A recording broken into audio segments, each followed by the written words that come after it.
क्या लिखा मिला? आमुख। तो उसका मतलब भी प्रस्तावना ही होता है। आज पढ़ेंगे हम संविधान की उद्देशिका। इसे प्रस्तावना भी कहते हैं, इसे आमुख भी कहते हैं, इसे इंग्लिश में प्रीएम्बल भी कहते हैं। 23 दिसंबर 1946 को पंडित जवाहरलाल नेहरू ने उद्देशिका यानी प्रस्तावना पेश किया था और यही आधार बना है प्रस्तावना का। 22 जनवरी 1947 को इसे संविधान सभा के द्वारा स्वीकार कर लिया गया। महत्वपूर्ण तथ्य important fact about preamble America के संविधान से प्रेरित है। प्रस्तावना संविधान का परिचय या भूमिका है। भारतीय संविधान की प्रस्तावना उद्देश्य प्रस्ताव पर आधारित है। प्रस्तावना संविधान का एक भाग है। इसमें संविधान का मूल आदर्श निहित है। न्यायालय द्वारा परिवर्तनीय नहीं है। प्रस्तावना में संशोधन संभव है क्योंकि यह संविधान का भाग है। न्यायालय द्वारा परिवर्तनीय नहीं है क्योंकि ये फंडामेंटल राइट की तरह नहीं है। केशवानंद भारतीवाद तथा बॉम्बई वाद न्यायालय ने उद्देशिका को संविधान का भाग माना है। उद्देशिका प्रवृत्ति गैर न्यायिक है। इसे लेकर के जाओगे, न्याय मांगोगे तो न्याय नहीं मिलेगा। मिल भी सकता है, नहीं भी मिल सकता, लेकिन 100% नहीं है। इसलिए प्रस्तावना शुरू होती है वी द पीपल से। वी द पीपल अमेरिकी संविधान से लिया गया है। We the people of India इसका हिंदी अर्थ होता है हम भारत के लोग। हम भारत के लोग भारतीय संविधान के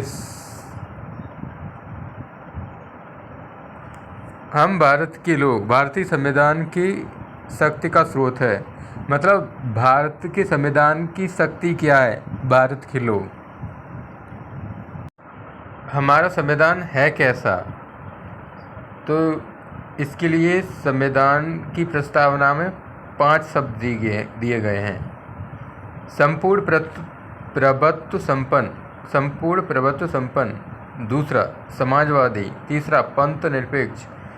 चौथा लोकतांत्रिक। पाँचवा गणराज्य। मूल संविधान में समाजवादी और पंथ निरपेक्ष ये 2 शब्द नहीं थे। इन्हें 42वें संविधान संशोधन 1976 द्वारा जोड़ा गया है। प्रभुत्व संपन्न है, ये सोवरन है। संप्रभुता 2 प्रकार की होती है, बाह्य आंतरिक। बाह्य मतलब कोई बाहरी अपनी भारत की सरकार पर दबाव डाल करके अपने निर्णय नहीं मनवा सकता। संप्रभुता भारत बाह्य और आंतरिक दबाव के बगैर अपने निर्णय लेने के लिए स्वतंत्र है। समाजवादी का मतलब क्या है? समाजवाद के अंतिम पायदान मतलब जो गरीब हैं, अति गरीब हैं। समाजवादी का मतलब क्या है? समाज के अंतिम पायदान मतलब गरीब लोग, कितने भी गरीब हों, अति गरीब हों, चाहे दलित हों, चाहे आदिवासी हों, समाज के अंतिम पायदान पर बैठे व्यक्ति को तक सरकार की योजनाएं पहुंचाना, सरकारी योजनाओं का लाभ मिले, जिससे उनका लोक कल्याण हो सके। यदि उत्पादन और वितरण पर राज्य का नियंत्रण हो। भारत के समाजवाद का संबंध कैसा है? 1. साम्यवादी समाजवाद। 2. तानाशाही समाजवाद। 3. लोकतांत्रिक समाजवाद। इनमें से कोई नहीं। 4 इनमें से कोई नहीं। लोकतांत्रिक समाजवाद भारत में सिर्फ राज नियंत्रण नहीं करता। लोकतांत्रिक समाजवाद कैसा होता है? भारत में सिर्फ राज्य नियंत्रण नहीं करता है, बल्कि न्याय और समानता के साथ समाजवाद को लागू करता है। साम्यवादी समाजवाद जो कि चाइना में है, वहाँ पर संपूर्ण अधिकार राज्य के पास होता है, लोगों के पास कोई अधिकार नहीं होता। साम्यवादी समाजवाद थोड़ा खतरनाक होता है। समाजवादी यह 42वां संविधान संशोधन 1976 में जोड़ा गया है। सेक्युलर इसके हिंदी में 2 अर्थ होते हैं, पंथ निरपेक्ष, धर्मनिरपेक्ष। धर्मनिरपेक्ष कम यूज किया जाता है, पंथ निरपेक्ष अधिक यूज किया जाता है। भारत राज्य का अपना कोई धर्म नहीं होगा। भारत राज्य का अपना कोई धर्म नहीं होगा, लेकिन भारत में रहने वाले लोग अपने अपने धर्म को मानने के लिए आचरण करने के लिए स्वतंत्र होंगे। भारत हिंदू बाहुल्य है, लेकिन हिंदू राष्ट्र नहीं है।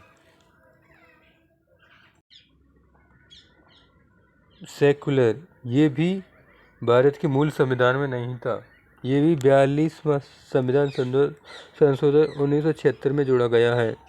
लोकतांत्रिक डेमोक्रेटिक लोकतंत्र 2 प्रकार के होते हैं, एक प्रत्यक्ष एक अप्रत्यक्ष। पहले ये बताओ लोकतंत्र होता क्या है? लोकतंत्र होता है जनता का, जनता के द्वारा, जनता के लिए। लोकतंत्र क्या होता है? जनता का, जनता के द्वारा, जनता के लिए शासन। लोकतंत्र के एलिमेंट बताओ। चुनाव समय पर होना चाहिए। दूसरा, बिना भेदभाव के मतदान करने का अधिकार होना चाहिए। बिना भेदभाव के मतदान का अधिकार, साथ में चुनाव लड़ने का भी अधिकार।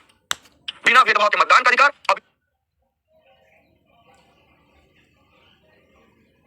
बिना भेदभाव के चुनाव लड़ने का अधिकार। सत्ता का शांतिपूर्वक हस्तांतरण, सत्ता का शांतिपूर्वक हस्तांतरण। उत्तरदायी सरकार होनी चाहिए। डेमोक्रेसी 2 प्रकार की होती है, लोकतंत्र 2 प्रकार के होते हैं, प्रत्यक्ष अप्रत्यक्ष। प्रत्यक्ष लोकतंत्र जहाँ जनता सीधे भाग लेती है।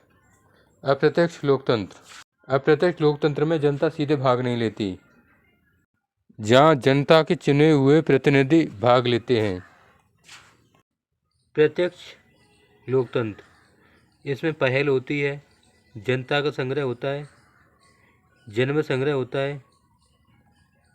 अप्रत्यक्ष लोकतंत्र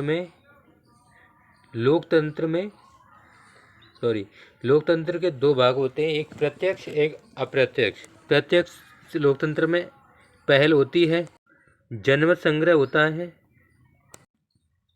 एक होता है रिकॉल प्रत्यावर्तन। जनमत संग्रह इसे प्रीबिसाइड बोलते हैं, वो एक जनमत होता है।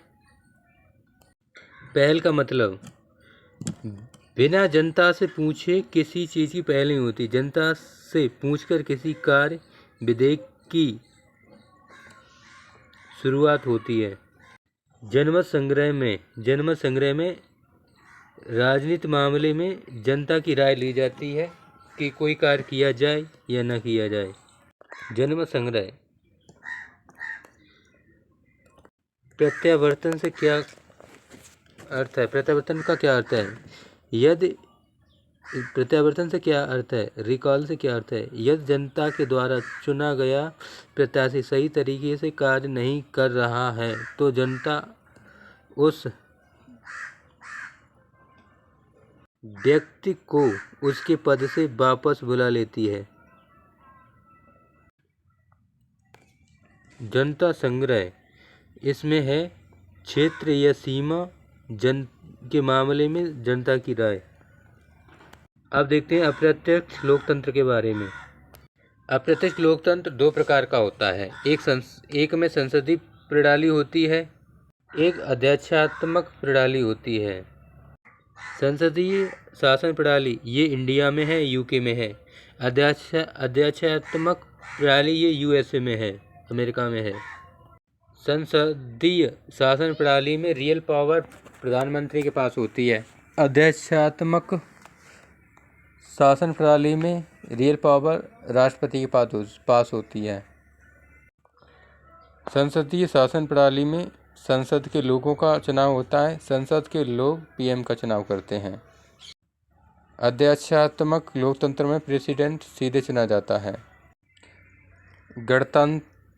गणतंत्र रिपब्लिक, राष्ट्र का प्रमुख राष्ट्रपति जनता के द्वारा चुना जाए, वंशानुगत शासन का नहीं होना चाहिए। जैसे इंडिया, लेकिन ब्रिटेन ऐसा नहीं है। ब्रिटेन गणतंत्रात्मक नहीं है क्योंकि उनके राष्ट्र प्रमुख का चुनाव नहीं होता, वे वंशानुगत हैं।